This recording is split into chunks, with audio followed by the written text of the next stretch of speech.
기독교 역사 속에서 자랑스러운 교회로 인정을 받게 되어진 안디옥 교회. 이 안디옥 교회가 기독교 역사 속에서 자랑스러운 교회로 인정을 받게 되어진 그 근거에 관해서 저는 5주간 말씀을 증거한 바가 있습니다. 제일 첫 번째 안디옥 교회가 자랑스러운 교회라고 말할 수 있었던 근거에 관해서 박해 속에서도 고난 속에서도 핍박 속에서도 신앙을 포기하지 않고 가진 신앙을 가지고 주어진 사역을 잘 감당한 교회였다 그랬습니다. 두 번째 근거는 안디옥 교회에 모여진 사람들이 다양한 사람이었다고 그랬습니다. 왕족도 있고 로마 시민권을 가진 사람도 있고 힘 있는 사람도 있고 약한 사람도 있었는데 사람 중심의 교회가 아니라 무엇 중심이었다고요? 하나님의 말씀 중심으로 똘똘 뭉쳐서 사명을 감당한 교회라 그랬습니다. 세 번째 드린 말씀은 안디옥 교회 성도들은 영혼 구원을 위해 모든 사회 속에서 모든 지역 속에서 모든 성도들이 서 있는 그 자리에서 유대인뿐만 아니라 이방인, 로마인, 헬라인, 아프리카인 모든 사람들의 영혼을 구원하고자 하는 구원의 열정이 있는 교회였다 그랬습니다. 네 번째 드린 말씀은 교회 성도들이 다양한 부류가 있었지만 한 마음 한 뜻이 되어서 사명을 감당하는 아름다운 연합과 협력을 이룬 교회였다 그랬습니다. 그리고 다섯 번째 드린 말씀은 세계 복음화라고 하는 하나님의 뜻을 두고 온 교회가 단임 목사를 파송하면서 세계 선교의 앞장을 섰던 교회였다 그랬습니다. 여섯 번째 드린 말씀은 안디옥 교회에 출석하고 있었던 성도들이 안디옥 도성에서 저 사람들은 그리스도인입니다. 저 사람은 참된 그리스도의 사람입니다라고 하는 그리스도인으로 칭송받는 사람들의 공동체였다 그랬습니다. 이처럼 안디옥 교회는 자랑스러운 모습을 교회 내적으로 교회 외적으로 드러내 주었지만 오늘 본문 속에서 또 한 가지를 나누면서 안디옥 교회의 자랑스러운 모습을 생각해 보고자 합니다. 안디옥 교회가 어떤 교회였는가? 7번째 드리고자 하는 말씀은 이성적인 판단을 앞세우기보다는 기도를 앞세우는 교회였다라고 말할 수 있습니다. 인간적인 생각이 앞서고 사람의 주장이 앞서는 것이 아니라 하나님의 뜻을 이루기 위해 금식하며 기도하는 교회였음을 사도행전 13장에서 확인할 수가 있습니다. 사도행전 13장 2절에 보면 주를 섬겨 뭐 할 때? 금식할 때 그랬습니다. 주님을 섬기는 일에 있어서, 사명을 감당하는 일에 있어서 금식하며 사명을 감당했던 믿음의 공동체였다 하는 말씀을 사도행전 13장 2절이 증언하고 있고, 사도행전 13장 3절에서는 뭐라고 표현하고 있느냐? 이에 금식하며 뭐 했다고요? 기도하고 그랬습니다. 성령님께서 안디옥 교회 성도들의 마음에 감동을 주시는데, 바나바를 따로 세우고 사울을 따로 세워서 안수하고 선교사로 파송하라 하는 말씀이 주어진 바가 있었습니다.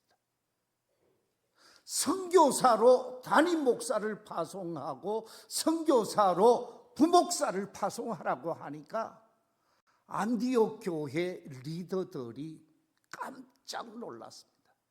왜? 우리 교회를 섬겨야 하고 우리 교회를 받들어야 하는데, 우리 교회를 받들지 아니하고 선교사로 파송하라고 하니까 인간적인 생각에서는 받아들일 수가 없는 상황이었습니다. 이 상황 속에서 성령님이 말씀하시는 그 말씀 앞에 안디옥 교회 지도자들과 안디옥 교회 성도들이 주를 섬김에 있어서 금식하며 교회를 섬기고, 기도하고 금식하고 기도하면서 하나님의 뜻을 구하게 되어졌다, 그 말씀입니다. 이성적인 판단, 인간적인 생각을 뒤로하고 하나님 앞에 금식하고 하나님 앞에 기도하는 일에 올인했다라는 것이죠. 그렇습니다. 주를 섬겨 금식했다고 하는 말의 의미가 무엇이겠습니까?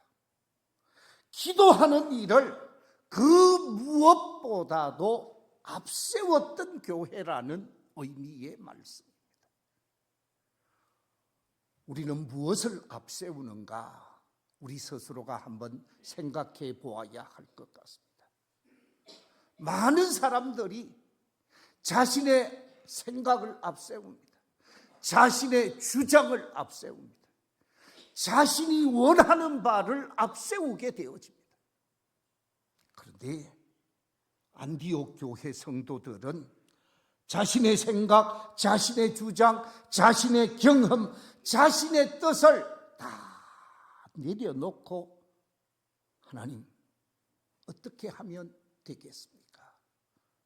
이 상황 속에서 하나님, 어떻게 하면 되겠습니까?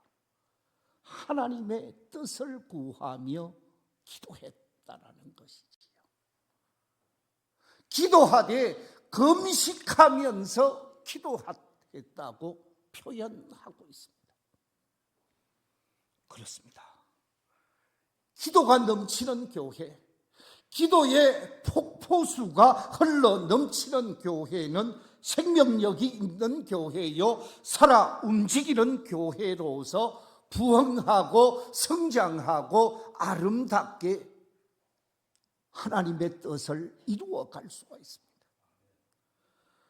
하나님의 거룩한 뜻을 온전히 이루는 일에 힘쓰는 교회가 되어질 수가 있습니다.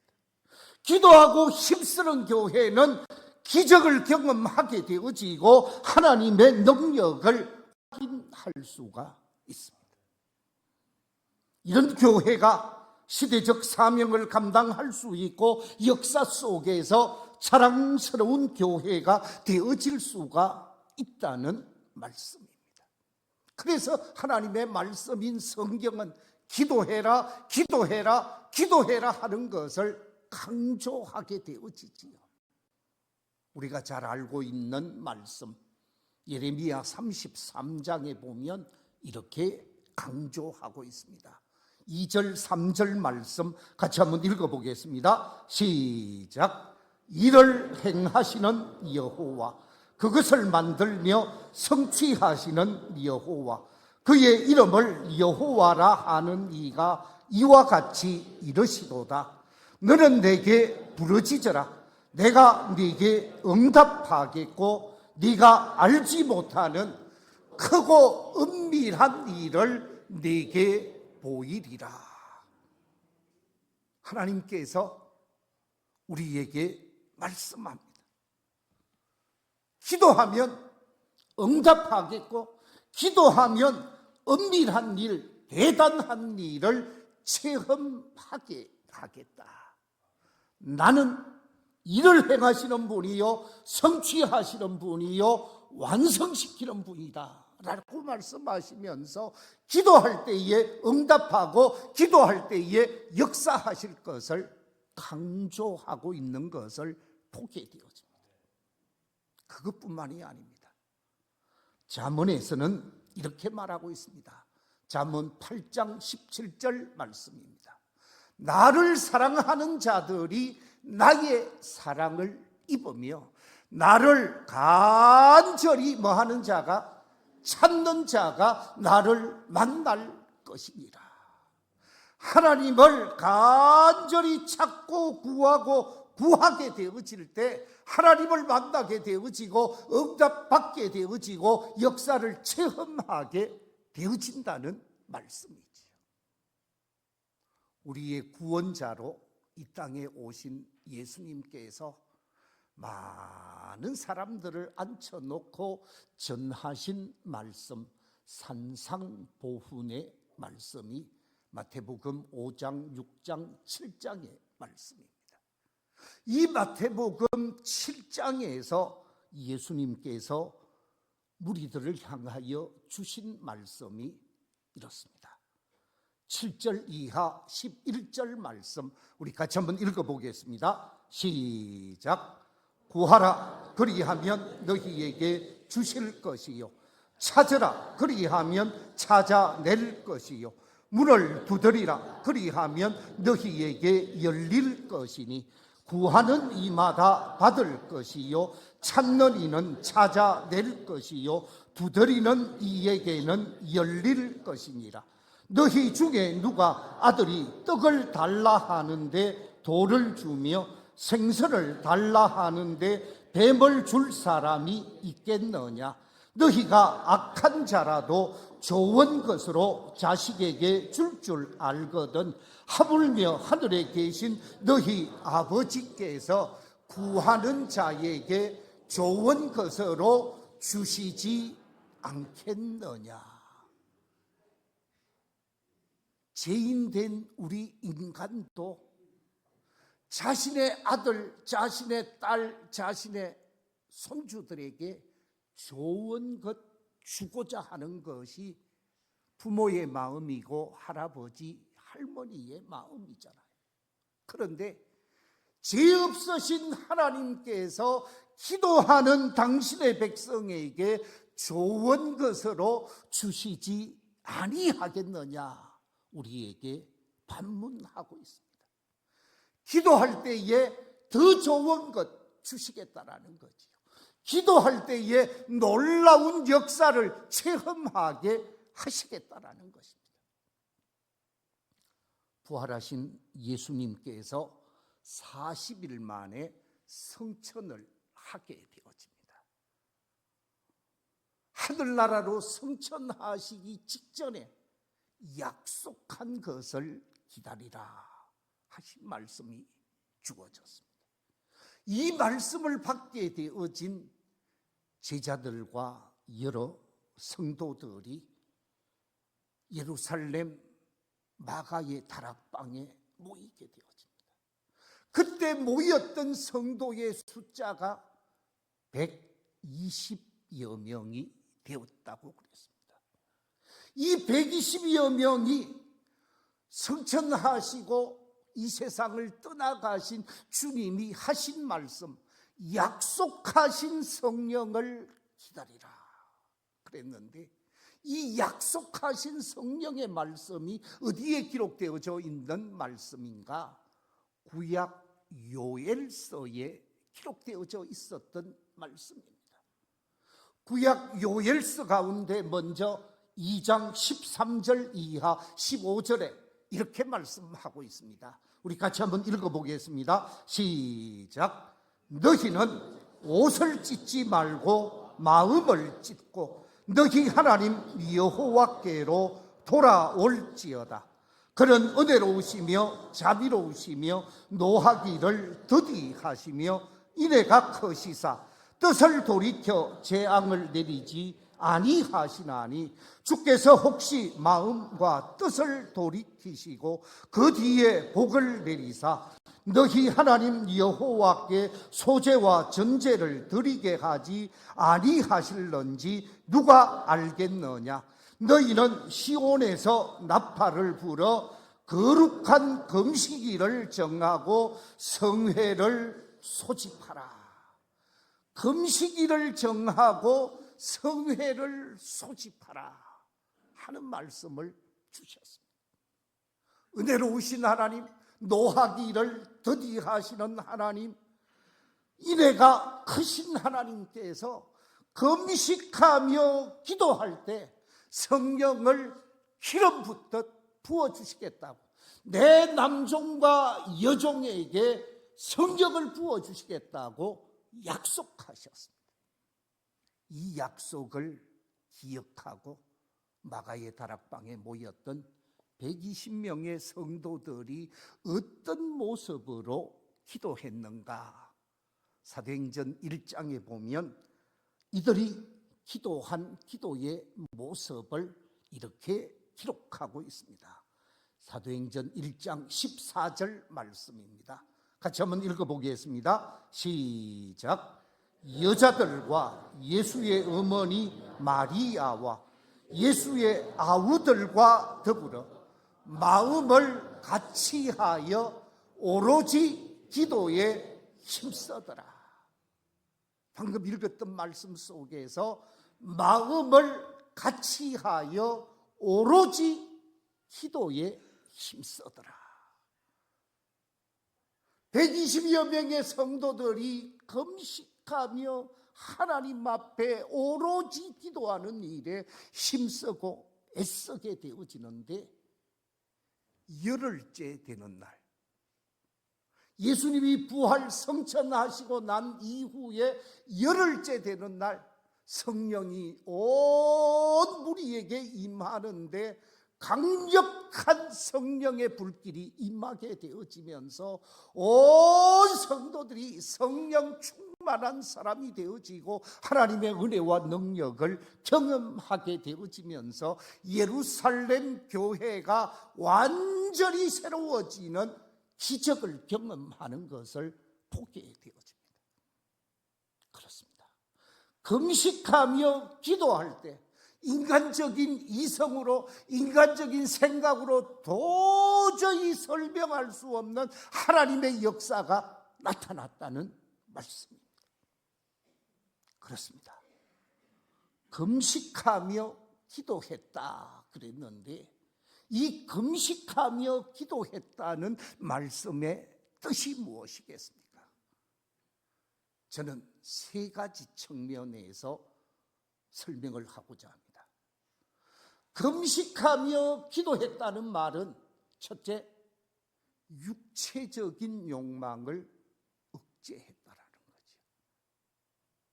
육체적인 욕망에 사로잡혀 생활하게 되어지면 기도가 될 수 없습니다. 육체적인 욕망을 추구하면서 삶을 살게 되어지면 영적인 은혜를 갈망할 수가 없습니다.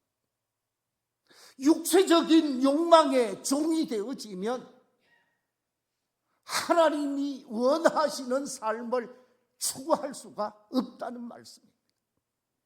두 번째, 금식하며 기도했다고 하는 것은 이성적인 판단, 자아를 완전히 배제하고자 했다는 거죠. 내 생각은 뒤로 하고 하나님이 원하는 생각을 앞세우겠습니다. 하나님이 기뻐하신 하나님의 선한 뜻을 따라가겠습니다. 나 아닌 하나님을 앞세우는, 그래서 나의 이성적이고 나의 인간적인 생각을 다 내려놓았다라는 뜻입니다. 세 번째, 금식하며 기도했다라고 하는 것은 하나님께 온전히 매달렸다라는 거죠. 내가 할 수 없사오니 하나님이 역사해 주십시오. 하나님이 은혜를 베풀어 주십시오. 하나님이 이 상황 속에서 말씀해 주시고 인도해 주시고 역사해 주십시오. 그러면서 겸손하고 겸허한 자세로 기도할 때 하나님이 일할 줄로 믿습니다. 그러면서 하나님께 완전히 맡기는 신앙인으로 하나님 앞에 무릎을 꿇었다라는 거죠. 이처럼 금식하며 기도한 결과 하나님께서는 놀라운 역사를 경험하게 하셨습니다. 담임 목사를 선교사로 파송시키게 되어집니다. 부목사를 선교사로 파송시키게 되어지는데, 선교사를 파송시키는 것으로 안디옥 교회가 끝냈느냐?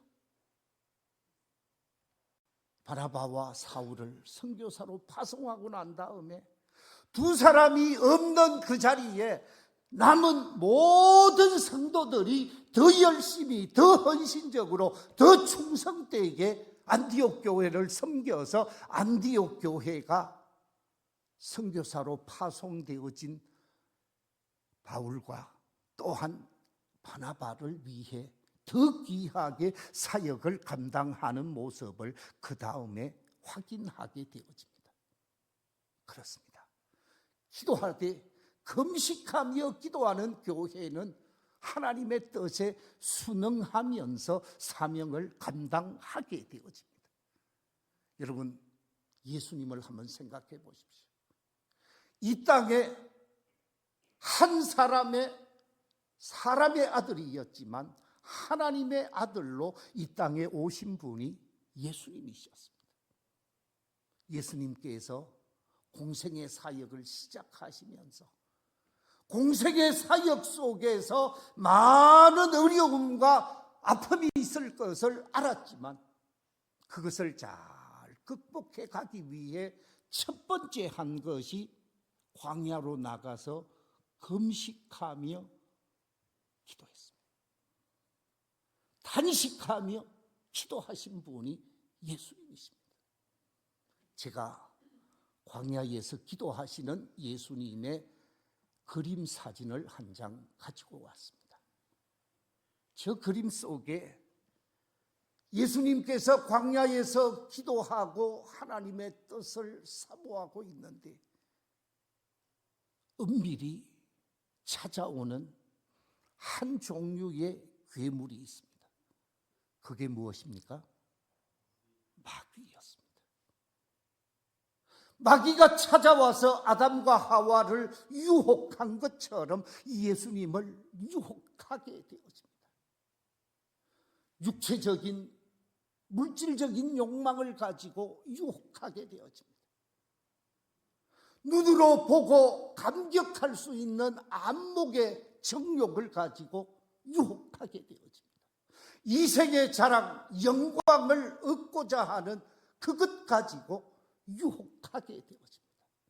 그런데 기도하되 금식하며 기도하셨던 예수님, 단식하며 기도하셨던 그 예수님께서는 그 마귀의 유혹을 다 물리치고 당당하게 메시아로서 새로운 출발을 하는데 능력 있게 사명을 감당하고 마귀의 유혹을 물리치게 되어지는 모습을 보게 되어집니다.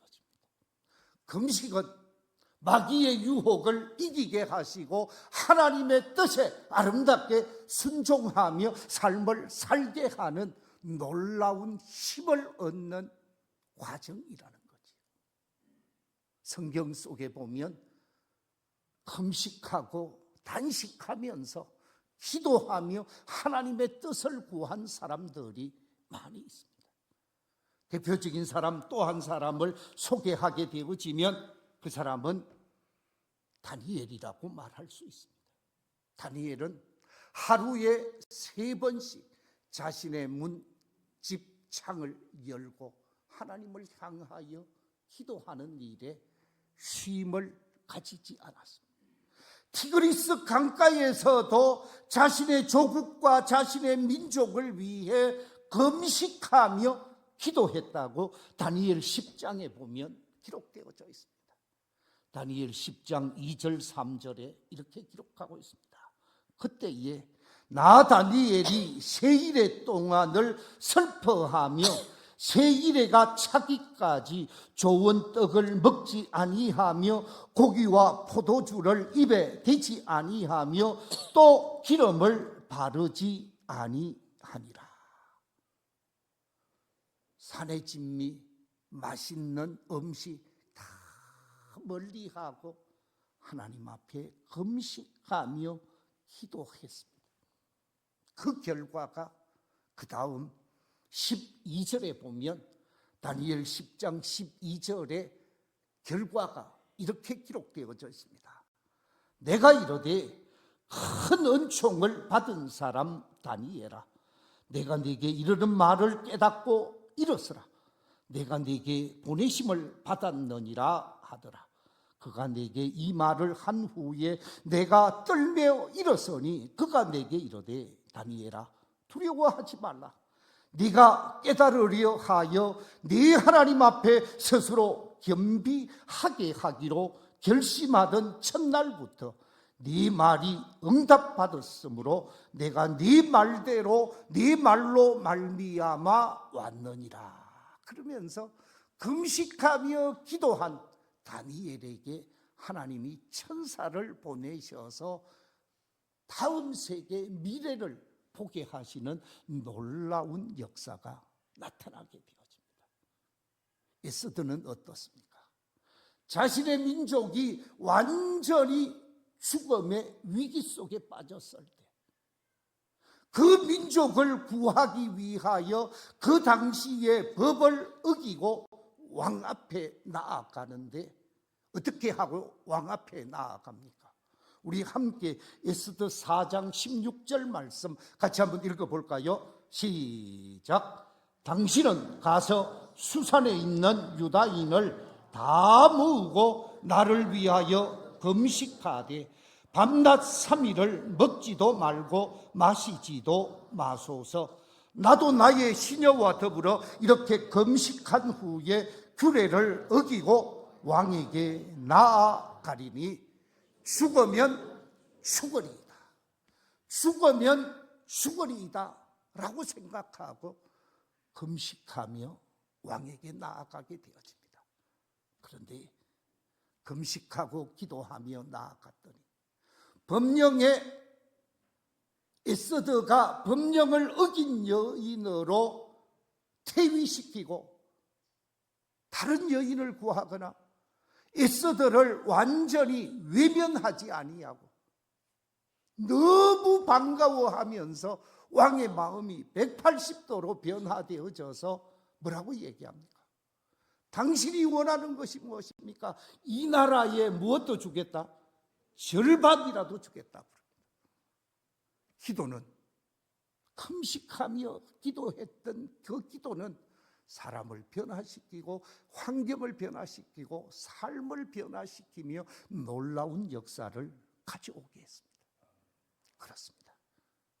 안디옥 교회는 금식하며 기도하면서 하나님의 선한 뜻을 이루어가는 교회가 되고자 온 교회가 함께했습니다. 이랬기에 자랑스러운 교회로 인정을 받았습니다.